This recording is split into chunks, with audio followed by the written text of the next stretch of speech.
Hi, I'm Gina from 97.5 The Fanatic. Welcome. Excuse me, I'm Gina. Hi, Gina. Hi. Check it out. Check out what? The shoes? No. Your video bio page. Oh, the video bio page. I like that. I actually like the shoes better. You're not going to give me a bump for them. No, not for these shoes. These are sweet. If I were a woman, I'd have these too. Like, let me borrow them later. Is that right? Sure. Like that. What made you make the switch from TV to radio? No, I did both. I've done both most of the time. I actually started in radio. I did some TV, but I'm not a TV guy. I'm not like you, Gina. I'm not beautiful. I'm just a pretty voice on the radio. And then what happens is, you know, somebody says, hey, let's put you on TV. And they put you on TV, and I did some Best Damn Sports Show, and I did some local shows. I did the Eagles Monday night show with Brian Baldinger like 15 years ago. Long before anybody knew who Brian Baldinger was, we were doing TV together. So I've done a lot of TV, but I'm not a TV guy per se. But I do football shows during the football season. But I'm a radio guy. I love doing radio first and foremost.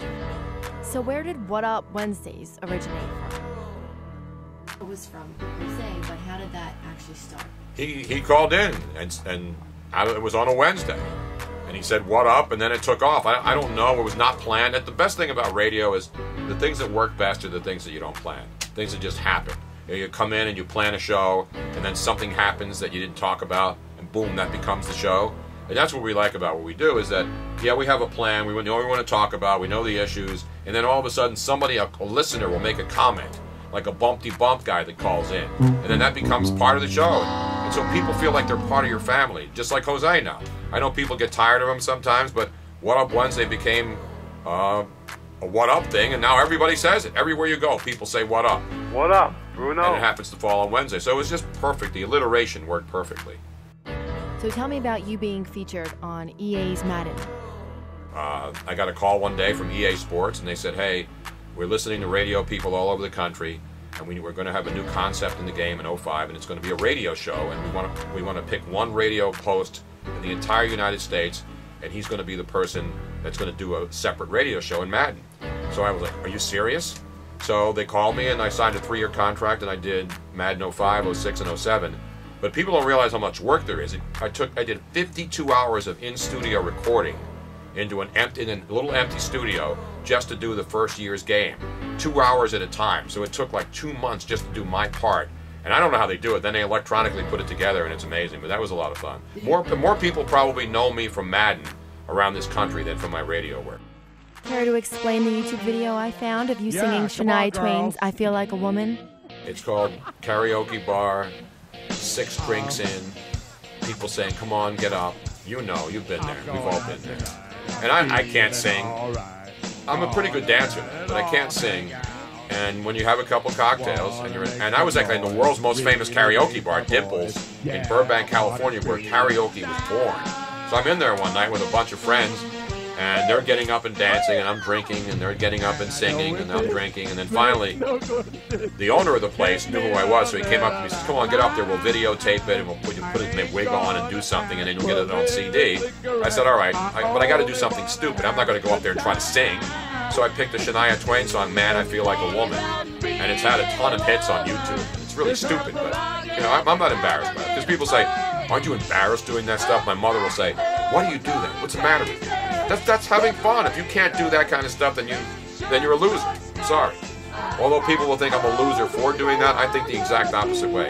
If you can't have fun and make a fool of yourself every once in a while, as long as you're not hurting anybody, really, is that bad? Are you just saying that because you're trying to be nice to me? Have you made a fool of yourself in your lifetime, Gene?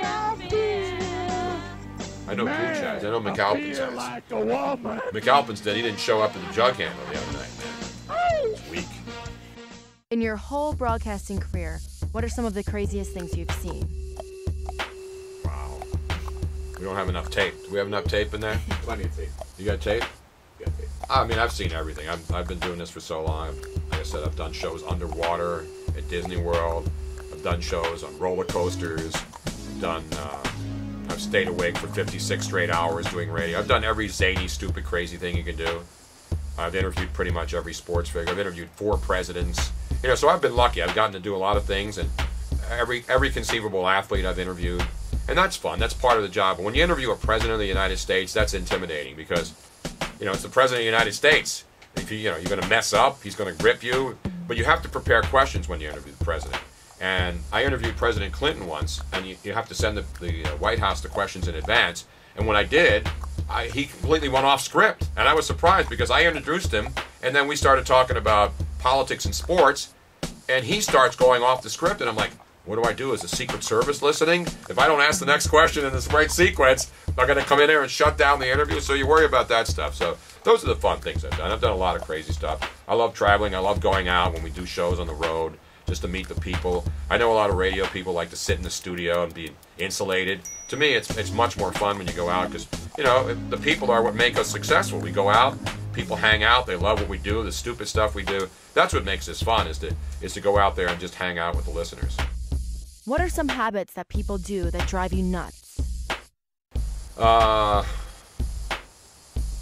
Nick Cale, the producer of our show, he's got a lot of bad habits, and he drives me insane every day. No, I mean, texting and driving, though. Texting and driving is my big pet. When I drive to work every day, and I always know the person in front of me is texting, because they leave like 20 car lengths in front of them.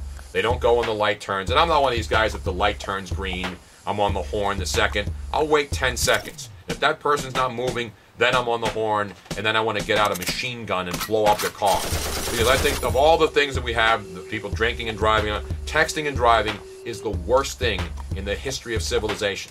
It is. That's the one thing that drives me crazy. Not because I'm I text, but not when I'm driving. But the whole thing where people simply can't get off their phones. We're zombies now. Go outside and look outside. Everybody's walking down the street like this now. Everybody watching this is probably doing this right now as they're watching at the same time. Why? Do you do it, Gina? Do you text and drive? No, I signed the pledge. There's a pledge? Yeah, on Oprah.com. Oh, on Oprah.com? Did you know there was a pledge on Oprah.com? Do you think those women who signed the pledge on Oprah.com are really paying attention to Oprah? And why are you watching Oprah? Why? Who does that, Gina? I'm sorry. I mean, I hate to rip the interviews, the person doing the interview. It's okay. So, is there anything else that you think people would want to know? No, not really. And if they want to know anything, just call me and we'll talk. Or text me. But don't be driving and texting me, okay?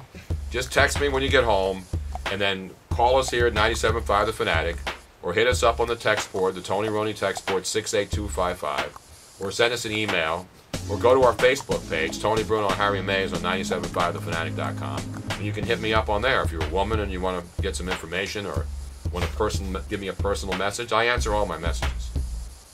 Is that all right? It's good. We're good. What? Well done. You guys laughing over there? I'm still laughing about the swingers story. I was dying. That's a good swinger story. That's definitely making the cut. I have to check out the video. Is that too stupid or what? Yeah, that was good. That was perfect.